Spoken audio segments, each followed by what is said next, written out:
우리 같이 인사 나눕시다. 여호와로 인하여 기뻐하라. 같이 한 번 더 고백합시다. 여호와로 인하여 기뻐합시다. 하나님을 예배하고 대강절기 마지막 이제 성탄을 앞두고 있는 이 복된 날, 하나님의 은혜가, 성탄의 축복이 우리 새로운 교회에 속한 모든 지체들과 가정들 위해 함께하기를 간절히 소망합니다. 하나님이 우리와 함께 하시다라는 제목으로 이제 3주째 오늘 설교를 마지막 드리게 되는데, 여러분 지난 2주간의 핵심은 그겁니다. 죄가 들어왔고 죄가 들어옴으로 사망이 왔고, 사망이 우리 인생들에게 왕노릇하는 이 삶이 되어졌기에 이것을 하나님은 바꾸시기 위하여 예수 그리스도를 통해서 사망이 더 이상 우리에게 왕노릇하지 못하도록, 우리에게 생명 안에서 우리가 왕노릇하도록, 사망 앞에서 꼼짝 못하는 인생을 사는 게 아니라 예수님을 통해서 영생을 얻은 우리가 이제 왕노릇하는 삶으로 바꾸기 위하여 하나님이 이 땅에 예수님을 보내신 겁니다. 예수님을 주신 겁니다. 그래서 요한복음 3장 16절의 말씀, 하나님이 세상을 이처럼 사랑하사 독생자를 주셨다. 그리고 17절, 하나님이 그 아들을 세상에 보내셨다. 그래서 하나님이 예수님을 주시고 하나님이 예수님을 이 땅에 보내셨다라고 할 때, 그러면 어떻게? 라고 물을 때 마태복음 1장에 나오는 예수님의 족보가 나옵니다. 아브라함의 아들, 아브라함의 자손, 다윗의 자손, 예수 그리스도의 족보다라는 이야기로 시작됐습니다. 지난주에 제가 드린 말씀은 그겁니다. 지지난주는 사망의 왕노릇하는 인생을 다시 생명 안에서 우리가 왕노릇하도록 예수님이 이 땅에 오셨다라는 것이었고, 지난주에는 그러면 하나님이 우리와 함께 하시다라고 할 때 우리는 누구냐라고 할 때, 하나님이 함께하는 우리라고 하면 좀 대단해야 되지 않겠는가? 하나님이 우리와 함께 하신다고 하면 그 우리는 좀 세상에서 좀 빛나는 존재, 대단한 사람들과 함께 하셔야 하나님의 격이 맞는 게 아닌가? 그렇잖아요. 그래서 세상에서도 어떤 사람들을 뽑을 때 최고의 사람을 뽑지 않습니까? 그런데 예수님의 족보를 들여다보니까 거기에 나오는 여인들의 이야기를 지난주에 나눴습니다. 세상적으로는 창녀였습니다. 세상적으로는 별 볼 일 없는 사람들이었습니다. 죽음의 그늘에 사로잡혔던 이방 족속이었습니다. 그러나 그들이 예수님의 족보, 예수님의 조상이 되었다라는 이야기. 그래서 들여다보니 다윗처럼 우리아의 아내 밧세바에게서 솔로몬을 낳았다라는 이야기까지 예수님의 족보에 들어가 있는 걸 보면, 보통 부끄러운 이야기, 그런 건 감추고 비밀처럼 덮어두기에 우리의 인생인데, 예수님의 족보 안에는 적나라하게 드러나는 겁니다. 다윗이 우리아의 아내라고 족보에 이렇게 표현하는 걸 보면, 남의 아내를 가지고 자식을 이었고, 그 자식이 솔로몬이었고, 솔로몬의 후손 가운데 예수 그리스도가 연결되어진다라는 것을 족보는 우리로 하여금 들여다보게 하는 겁니다. 부끄러운 부분, 감추고 싶은 인간의 역사, 인간의 이야기, 그 가정의 이야기들이 예수의 족보 안에 다 드러나고 있는 걸 보면, 그 우리는 대단한 우리가 아니라 정말 비천한 우리여도, 보잘것없는 우리여도, 그런 우리마저, 소외된 인생을 사는 우리에게까지도 하나님은 함께 하시고자 이 땅에 오셨다라는 것, 그게 지난주까지의 말씀입니다. 오늘 족보에서는 저는 여러분들에게 다른 이야기, 자, 하나님이 우리와 함께 하시다 했을 때 우리에 대한 이야기를 지난주 나눴다면, 우리와 함께 하시는 하나님은 누구신가? 라고 할 때 예수 그리스도이십니다.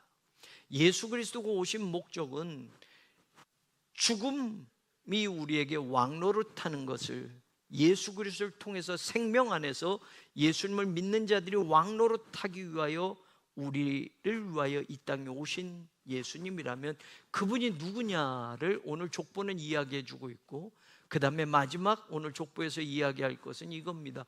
그러면 어떻게 오셨느냐를 이야기하려고 하는 겁니다. 예수님의 족보는 이 세 가지 중요한 가르침이 있습니다.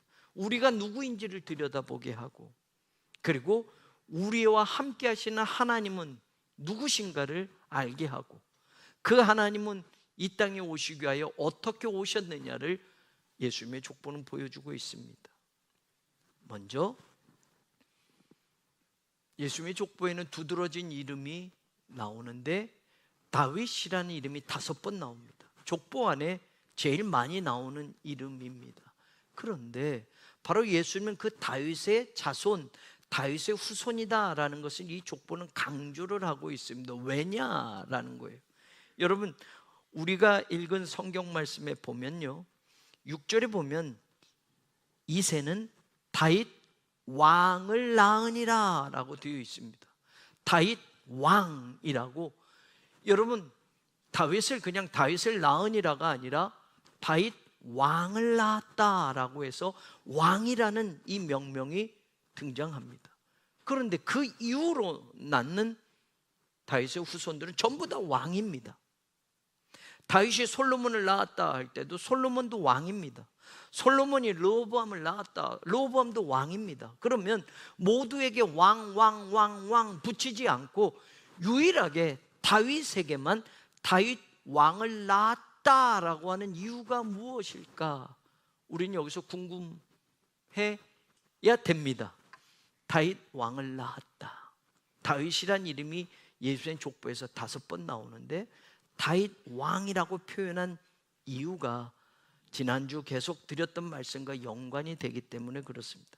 성경은 말입니다, 누가복음 1장 32절에 이런 말이 나옵니다. 그가 큰 자가 되고 지극히 높으신 이의 아들이라 일컬어질 것이요, 주 하나님께서 그 조상 다윗의 무엇을? 왕위를 그에게 주시리니. 바로 그 다음에 33절, 영원히 야곱의 집을 왕으로 다스릴 것이며 그 나라가 무궁하리라. 여러분, 다윗이 왕으로 표현된 이 말씀은 성경에 예언된 말씀과 다 연관이 되어져 있습니다. 예수님, 다윗의 후손 가운데 예수님이 태어날 것을 이야기하는데 바로 다윗의 왕위를 바로 예수님에게 주실 것이야. 그런데 여러분, 다윗의 왕위는 세상의 왕의 그 계승 아닙니까? 그런데 예수님은 다윗의 왕위를 갖게 되는데 그 왕위는 세상 나라를 다스리는 왕, 한시적인 몇 년도부터 몇 년까지 죽으면 끝나는 그런 왕이 아니라 영원히 야곱의 집을 왕으로 다스릴 것이다 라고 성경은 이야기합니다. 그리고 예수님이 다스리시는 그 나라는 영원 무궁하리라 라고 말합니다. 여러분, 성경에서 한 사람의 범죄로 말미암아 사망이 왔고 그 한 사람을 통하여 사망은 왕노릇했다라고 말합니다. 그런데 로마서 5장 17절은 은혜, 더욱 하나님의 은혜에 의의 선물을 넘치게 받는 자들은 우리를 말하는 겁니다. 한 분 예수 그리스도를 통하여 생명 안에서 어떻게 한다? 왕노릇하리로다. 예수님이 다윗의 왕위를 물려받고 예수님이 영원히 왕으로 통치하실 것이다와 로마서 5장 17절 말씀은 연결이 되는 겁니다. 예수님을 통해서 구원받은 우리 또한 하나님의 의로 우리에게 주시는 영생을 가지고 우리도 생명 안에서 왕노릇한다. 예수 그리스도와 더불어. 그러니 그 나라는 이 땅의 나라가 아니라 영원한 하나님 나라, 영원한 하나님의 통치가 있는 곳에서 예수 그리스도는 다윗의 왕위를 가지고 하나님의 나라를 통치하게 될 것이고, 예수 그리스도를 믿는 우리 또한 영생 안에서 주님과 더불어 왕노릇하리라 라는 말씀이 연결이 되어진다라는 사실입니다. 예수님이 우리와 함께 하시는 것, 하나님이 우리와 함께 하시는 것은 단순히 이 땅에서 살면서 돈 잘 벌고 이 땅에서 남들보다 잘 살고 이 땅에서 남들보다 승진하는 그것이 하나님이 우리와 함께 하시는 증거가 아니라 하나님이 우리와 함께 하심은 영원한 하나님 나라의 통치에 우리와 더불어 그리스도께서 그 나라를 다스릴 것이라는 약속과 은혜가 주어진 것임을 저와 여러분이 믿을 수 있기를 주님의 이름으로 축원합니다. 우리는 단지 하나님이 우리와 함께 하심을 이 땅의 것 조금 더 갖는 것에 만족하는 삶이 아니라 영원한 하나님 나라의 생명 안에서 왕노릇하는 삶의 신분으로 바뀌어졌음을 예수 그리스도를 통해서, 하나님이 우리와 함께 하심을 통해서 이 사실을 믿고 감사할 줄 아는, 그리고 복된 성탄을 기다릴 줄 아는 그런 성도들이 되기를 주님의 이름으로 축원합니다. 누가복음 1장만 말하는 게 아니에요. 예레미야 23장 5절도 이렇게 예레미야 선지자를 통해서 이렇게 미리 말씀하셨어요. 여호와의 말씀이니라, 보라 때가 이르리니 내가 다윗에게 한 의로운 가지를 일으키실 것이라. 예수님이 탄생하실 것을 예언합니다. 그가 무엇이 된다? 왕이 되어 지혜롭게 다스리며 세상에서 정의와 공의를 행할 것이며 라고 성경은 분명히 이야기합니다. 사랑하는 여러분, 다윗의 후손에서 왕이신 예수 그리스도가 탄생하실 것이다가 구약에도 계속 예언하는 겁니다. 그래서 예수님의 족보에 마태복음에 다윗 왕을 낳으니라 라는 왕을 강조한 것은 바로 다윗의 후손 예수 그리스도가 이 세상 나라를 다스리는 왕이 아니라 다윗의 왕권을 가지고 영원한 하나님 나라를 통치하는 만왕의 왕이시요 영원한 왕이심을 예견해주고 있다라는 사실을 성경은 우리에게 이야기합니다. 사도행전 13장 22절 23절도 말합니다. 사도행전 13장 22절 23절도 보면 이렇게 됩니다. 패하시고 다윗을 왕으로 세우시고 증언하여 이르시되 내가 이새의 아들 다윗을 만나니 내 마음에 맞는 사람이라 내 뜻을 다 이루리라 하시더니, 하나님이 사울을 패하시고 다윗을 세우시면서 그 다음에 나오는 23절 말씀이 이렇습니다. 하나님이 약속하신 대로 이 사람 다윗의 후손에서 이스라엘을 위하여 누구를 세우셨다? 구주를 세우셨으니 곧 누구다? 예수라. 예수님이 하나님이 우리와 함께 하시는 분명한 사실인데, 그 하나님이 우리와 함께 하시는 예수님은 다윗의 왕권을 가지고 사망이 우리 안에서 왕노릇하는 것을 뒤바꿔서 그리스도를 통해서 우리가 생명 안에서 왕노릇하는 신분으로 바꾸어 주시는데, 그 과정에서 중요한 것이 무엇이냐? 예수님을 통해서, 그 예수님이 이 땅에 오신 목적이 뭐냐? 그분은 누구시다? 구주시다, 구세주시다. 죽음으로 끝나는 우리 인생을 뒤바꿔서 사망이 왕노릇하는, 지배받는 우리의 인생을 바꾸셔서 생명 안에서 왕이 되게 하실 구세주로 예수님이 이 땅에 오신 것이다 라고 성경은 분명히 이야기하고 있다라는 겁니다.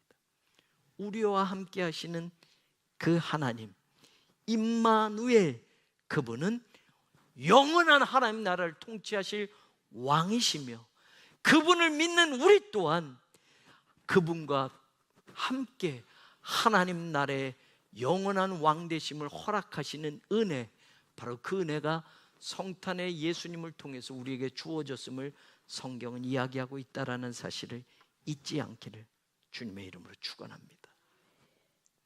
여러분, 이거 하나만 붙들고 살아도 저와 여러분이 죽을 때까지 감사하며 살 수 있습니다. 사망이 우리를 다스리는, 사망이 우리에게 왕노릇하는 그런 인생을 사는 우리, 죽음 앞에서 어쩔 줄 모르는 우리를 이제는 예수 그리스도를 통해서 생명 안에서 뒤바꿔서 사망이 우리에게 어찌할 줄 모르는, 꼼짝 못하게 만드는, 사망이 영원한 불못에 던져지는 그 영생을 우리에게 주셨기에 이제는 우리의 삶이 뒤바뀌어졌음을 예수 그리스도를 통해서 확인하게 되는 것입니다.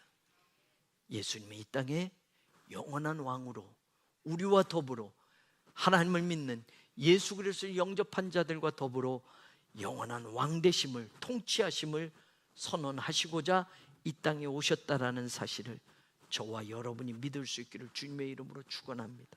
그래서 여러분, 하나님이 우리와 함께 하시다는 이 말씀 가운데 마태복음 1장 21절에서 지금 이야기되는 것과 똑같은 말씀을 이야기합니다. 아들을 낳으리니 이름을 뭐라고 하라? 예수라. 예수라는 이름의 뜻이 뭐다? 그가 자기 백성을 그들의 죄에서 구원할 자이십니다. 아까 사도행전 구주가 나셨다가 바로 이겁니다. 우리들은 우리들의 죄 때문에 죽을 수밖에 없습니다.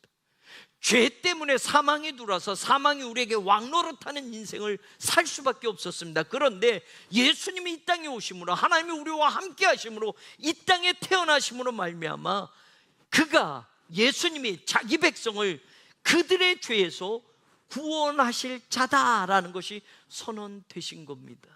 하나님이 우리와 함께 하신다라는 것은 죄의 문제를 해결하시고 우리를 구원하시기 위하여, 우리의 죄에서 우리를 구원하시기 위하여 예수님이 이 땅에 오셨다라는 첫 번째를 우리가 잊지 않아야 하고, 그리고 두 번째, 임마누엘이라 라고 마태복음 1장 23절에 말하는 그의 이름은 임마누엘이라 하리라, 번역하니 하나님이 우리와 함께 계시다.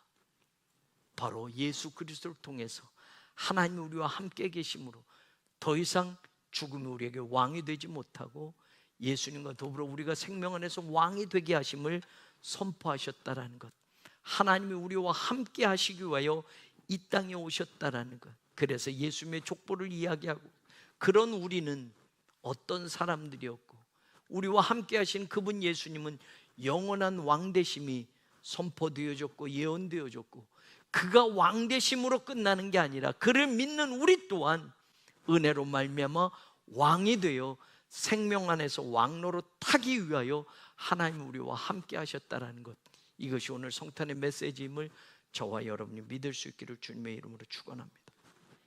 자, 그러면 예수님의 족보에서 마지막 우리가 봐야 할 것이 있습니다. 우리와 함께 하시다 할 때 그 우리는 누구였는지 지난 시간에 말씀을 나눴고, 우리와 함께 하시는 예수님이 영원한 왕으로 이 땅을 통치하시고, 이 땅만이 아니라 하나님의 영원한 나라를 다스릴 왕이시고, 그 자리에 우리와 함께 있게 하셨다라고 할 때, 그럼 그 예수님이 이 땅에 오셨을 때 이제까지는 인간의 족보 이야기를 했다면 예수님의 족보에서 두드러지는 것이 있습니다. 그것이 뭐냐? 여러분, 18절에 보면 성경은 오늘 이런 이야기를 합니다. 예수 그리스도의 나심은 이러하니라. 그의 어머니 마리아가 요셉과 약혼하고 동거하기 전에 성령으로 잉태된 것이 나타나더니, 성령으로 잉태되었다라는 말씀이 예수님의 족보 안에 우리가 눈여겨봐야 할 구절로 나옵니다. 그 전에 여러분, 예수님의 족보 가운데 마태복음 1장 16절에 보면 이런 말씀이 나옵니다. 야곱은 마리아의 남편 요셉을 낳았으니 마리아에게서 그리스도라 칭하는 예수가 나시니라 라고 예수님의 족보에 이렇게 표현하고 있습니다. 그런데 여러분, 이 차이가 무엇인지 아십니까? 예수님의 족보에 이전까지 쭉 열거되는 걸 보면 누가 누구를 낳고 누가 누구를 낳고 해서 아버지 중심으로 아브라함이 이삭을 낳고 이삭이 야곱을 낳고 누가 누구를 낳고라고 되어 있습니다. 능동태로 족보가 설명이 되어져 있어요. 그래서 히라보도 보면 게나오라는 능동태로 아버지가 아들을 낳고 아버지가 또 아들을 낳고, 그런데 요셉까지는 그게 이어져 가지만 예수님에게서는 마리아에게서 예수가 나시니라 에게네테라고 하는 수동태로 나와졌습니다. 그러니 사람이 예수님을 낳은 게 아니다라는 걸 족보는 설명하고 있습니다. 마리아에게서 예수님이 나시니라는 능동태로 아버지가 아들을 낳고 요셉이 예수를 낳았다가 아니라 여기에선 마리아를 통해서 예수님이 나시게 되었다라고 수동태로 되어져 있는데, 그 사건이 바로 조금 전에 읽었던 성령으로 잉태되었다라는 18절 말씀과 연결이 되어지는 겁니다. 이제까지 예수님의 족보에 등장하는 모든 조상들은 누가 누구를 낳고 누가 누구를 낳고 사람이 사람을 낳는 것으로 되어져 있지만, 예수님은 요셉이 예수를 낳았다라고 성경에 되어져 있지 않습니다. 왜? 예수님은 성령으로 마리아에게서 잉태되었기 때문입니다. 예수 그리스도의 신성이 이 족보 안에 강조되어져 있습니다. 족보하면 인간의 이야기처럼 들려지지만, 예수님의 족보에서 마지막 들여다보는 것은 예수님은 인간의 방법으로, 인간의 혈통으로 이 땅에 오신 것이 아니라 하나님의 능력으로, 성령으로 잉태되어 이 땅에 오시게 되었다라는 것을 성경은 이야기하고 있습니다. 18절뿐만이 아닙니다. 20절 하반절도 이야기합니다. 그에게 잉태된 자는 성령으로 된 것이라 라고 해서 예수님의 탄생은 인간의 혈통으로 이어진 것이 아님을 예수님의 족보는 분명하게 설명합니다. 그래서 하나님이신 예수님이 우리를 구원하실 수 있는 겁니다. 죄 없으신 예수님이 이 땅에 오셨기 때문에 죄로 인하여 사망이 돌아서 사망의 왕노릇하는 이 지배를 예수님은 받지 않으셨던 겁니다. 그 예수님이 그래서 우리를 구원하신 것이고, 그 예수님으로 말미암아 우리는 영생을 얻게 되었고, 영생을 얻어 그리스도와 더불어 왕노릇하는 삶이 되어졌다라는 것을 성경은 우리에게 이야기해 주고 있습니다.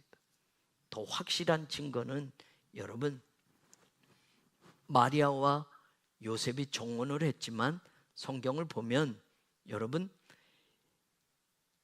동거하기 전에라고 18절에 분명히 이렇게 이야기합니다.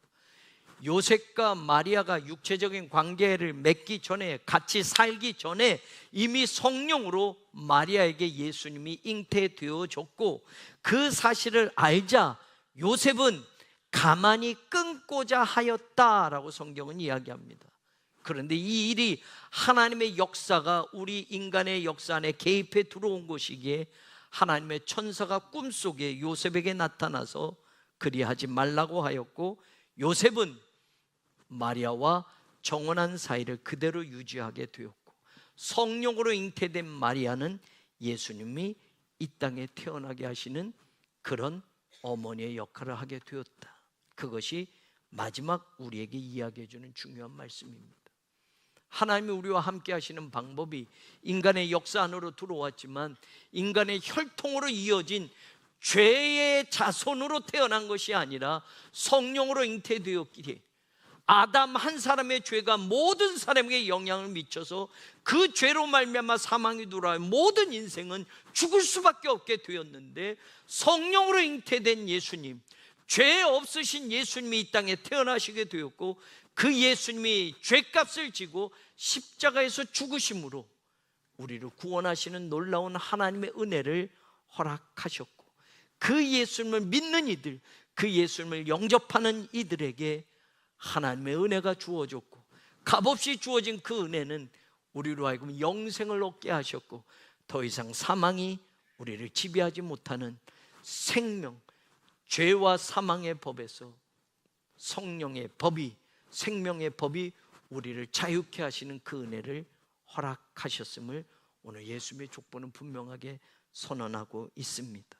사랑하는 여러분, 우리 감리교의 창시자였던 존 웨슬리 목사님이 정말 중요한 말씀들을 많이 남기셨습니다.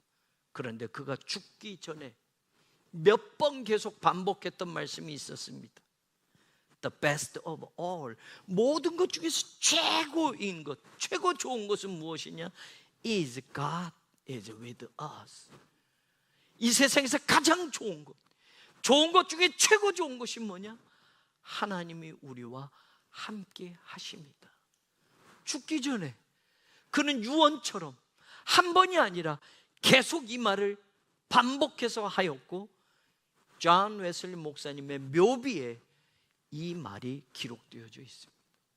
사랑하는 여러분, 예수 그리스도를 믿고 우리가 하나님의 자녀가 된 것, 이것이 우리의 삶 속에서 무엇이 좋으냐라고 물어볼 때, 예수 믿고 축복받았습니다. 예수 믿고 세상에서 유명한 사람이 되었습니다. 예수 믿고 내가 부자가 되었습니다. 예수 믿고 엄청난 복을 받았습니다. 이것이 좋은 게 아니라 하나님이 나와 함께 하심을 알게 되었습니다. 하나님이 우리와 함께 하심이 최고의 선물이 되었습니다. 우리도 그리 고백할 수 있는 믿음의 사람들이 되기를 주님의 이름으로 축원합니다. 존 웨슬리 목사님이 이것보다 좋은 게 없어서 죽기 직전 정말 최고 좋은 것은 하나님이 우리와 함께 계십니다. 정말 좋은 것은 하나님이 우리와 함께 계십니다. 여러 번 반복하고 그가 하늘나라로 가게 되었습니다.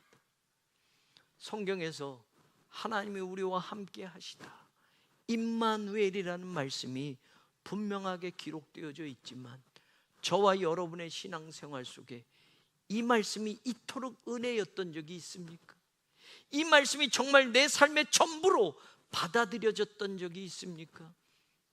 저는 지난 3주 동안 이 말씀을 다시 준비하고 다시 성경을 읽고 다시 묵상하면서 저에게도 하나님이 나와 함께 하심, 하나님이 우리 교회와 함께 하심, 흔들리는 순간도 있었습니다.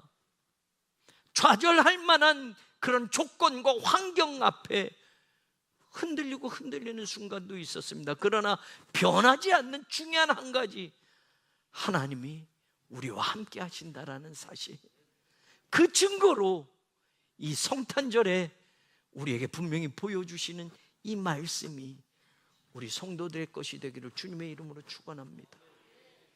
그러면 세상에서 좀 더 유명하지 못했음이 안타까움이 아니고, 세상에서 내가 넉넉하게 살지 못했음이 부끄러움이나 아쉬움이 아니고, 하나님이 나와 함께 계시다는 이 삶이 충만하면 세상 어떤 것도 흔들 수 없음을, 하나님이 나와 함께 하심으로 말미암아 사망이 나에게 왕노릇하던 인생이 이제는 완전히 뒤바뀌어져서 그리스도를 통하여 생명 안에서 내가 왕노릇하는 하나님의 자녀가 되었으며, 이 땅의 것이 아니라 영원한 하나님의 나라를 상속받는 하나님의 자녀가 되었다는 이 말씀이 저와 여러분에게 능력이 되고 생명이 되고 평생의 은혜가 되는 귀한 말씀이 되기를 주님의 이름으로 축원합니다.